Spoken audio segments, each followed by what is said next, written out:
Terremoto en la casa. Quiero hacerle un llamado a los haitianos que están en las redes, dando lástima con esa incertidumbre, que en vez de ellos no hablar del tema, hablan del tema a diario.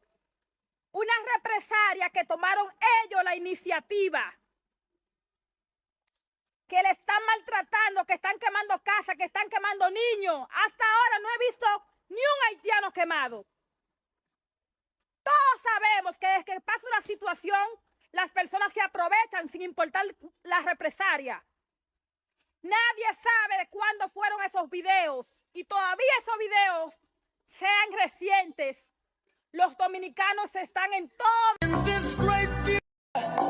Terremoto en la casa. Quiero hacerle un llamado a los haitianos que están en las redes, dando lástima.